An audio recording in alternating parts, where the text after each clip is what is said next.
I learned to play the five-string banjo when I went to the Old Town School of Folk Music in Chicago, and they taught me how to fingerpick, like this kind of style, you know, sort of a Chet Atkins or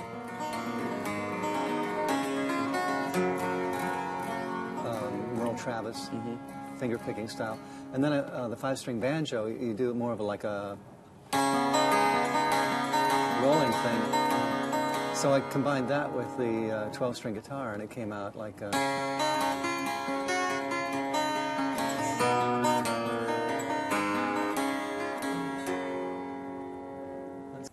The name is a joke. Back in the 60s, I experimented with a lot of different things, and one of them was an Eastern religion, and I ended up sending a letter to a guru in Indonesia asking him for a new name. He said that if I got a new name, it would vibrate better with the universe. And I thought, okay, I'll give it a try. I'd tried everything else, why not? So he sent me back the letter R and told me to pick 10 names that started with an R, and I did. I picked names like Rocket, and Roger was one of them because it's a two-way radio word, Roger. And I was very fascinated by things like that. And he sent me back the name Roger, and I was delighted. So I went and I changed my middle name, actually, from Joseph to Roger. But I started using Roger as a first name. My name is still James, but it's James Roger now instead of James Joseph McGuinn III, right? My mother was very upset because I spoiled the family tradition when I changed it. But a lot of people didn't understand that I'd changed my name. They thought that Jim McGuinn was my brother and that he'd gone to Rio to spend all the money that he made in the birds or something. And they would come up to me and say, well, you're pretty good, but we really liked your brother Jim. And I say, well, that's me, really. I just changed my name. They go, oh, come on, you know, give me a break. And so this is a joke, back from Rio. McGuinn is back from Rio. Whoever that guy was that you liked, he's back.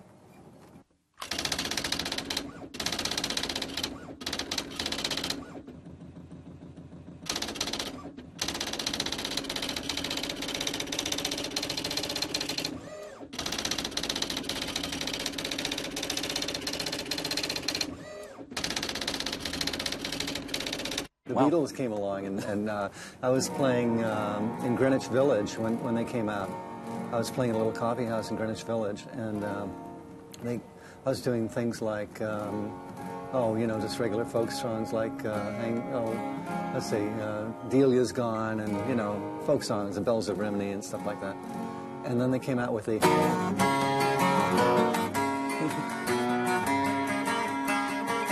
I just wanted to get into that, you know. I started playing that in the coffee houses, and I got so excited about it that I started mixing that sound with folk songs.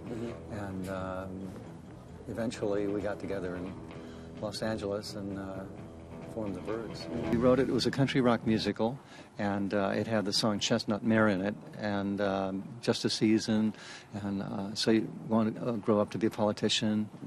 I want to grow up to be a politician, but no, I don't.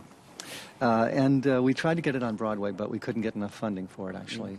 But we got some great songs out of it. And I think the most prominent song is Chestnut Mare, where it has the horse jumping off a cliff, very much like Ibsen's Reindeer going off the cliff, where Peer Gynt is chasing it.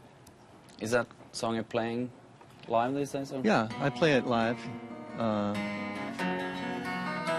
do a little bit for you. Always alone, never with a herd. Prettiest mare I've ever seen, you have to take my word. I'm gonna catch that horse if I can. And when I do, I'll give her my brand. And we'll be friends for life. Just like a ride, I'm gonna catch that horse. I'm gonna catch that horse. I'm gonna catch that horse if I can. I'm gonna catch that horse if I can. That's the beginning and the end. I got finished up with McGuinn, Clark, and Hillman, and decided to go back to my folk roots and go out on the road. I took my wife along, and We barnstormed around America mostly. I played for people. And recording wasn't very important to me at that point. And I've been doing that all these years until some record labels got interested and wanted to sign me. Toward the end of the 80s, I guess the climate for what I do kind of warmed up a little bit because of the success of groups like REM and Tom Petty and the Heartbreakers.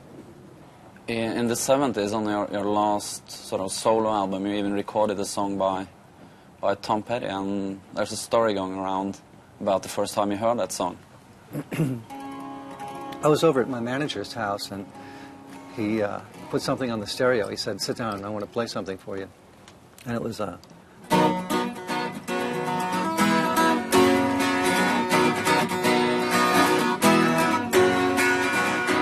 she was an American girl, raised on promises.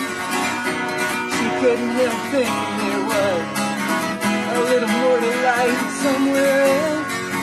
After all, it was a great big world with lots of places to do. And if she had to die trying, she had one little crown she was gonna keep. Oh yeah, alright, take it easy, baby, make it last all night. She was an American girl. Well, I heard that, and I said, I was kidding my manager. I said, "When did I record that?"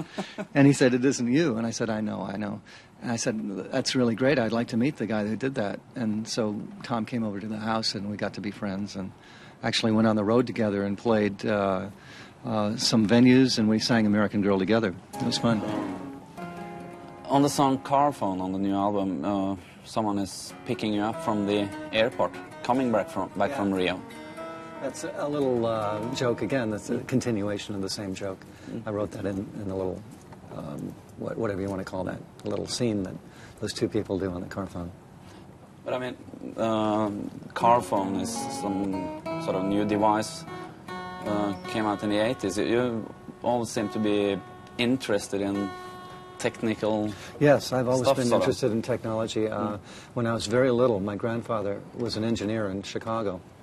And he took me to the Science and Industry Museum there almost every weekend. And I loved to press the buttons and see things light up and whir. And I got very interested in technology at an early age. I've been interested in it ever since. You've always been associated with Bob Dylan. And there's no Dylan contribution to this album. I asked Bob Dylan if he had any songs for my album, and he didn't have any at the time. He said if he did think of any, he'd let me have them, but he didn't come up with them in time for this. To my ear, one of the songs that sort of fills in the Dylan gap is Elvis Costello's contribution. The Elvis Costello song, it's got a very Dylan-y kind of feel to it. In fact, when Elvis sent the song to me, he sent me a letter explaining what it was about, and also that he wanted it to sound like a, "You got it out of nerve," and crimson flames start through my ears, so it comes out.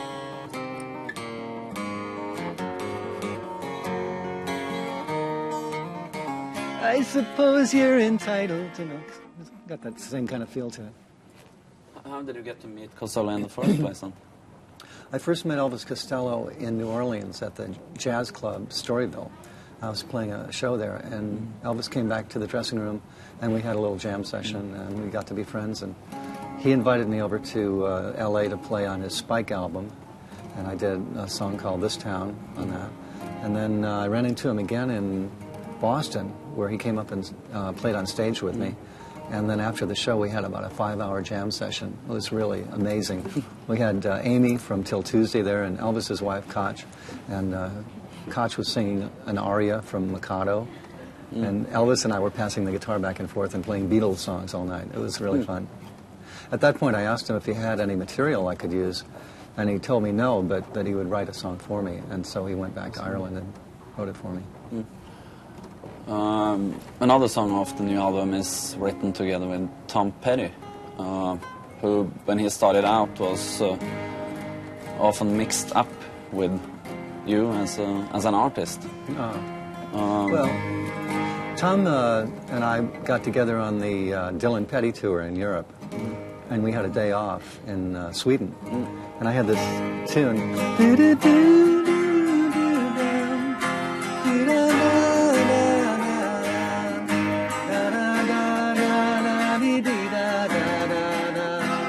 And I showed it to Tom, and he liked it very much, and he thought it'd be a good melody to write a song on. And we'd both been reading this rock autobiography. I won't tell you who it was about. And we decided to write the song based on that.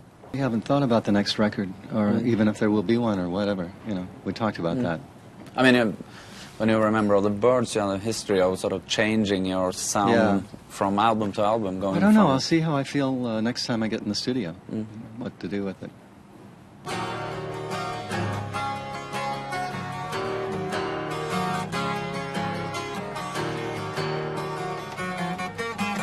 She's running and he's running from the ones who want to love them. He's scared and she's scared because she doesn't really trust him. She's dreaming of someone to love. All you need is someone to love you. All you need is someone to love. She cares and he cares about the ones who really love them. He knows and she knows that she'll finally have to trust him. She's dreaming of someone to love. All you need is someone to love you.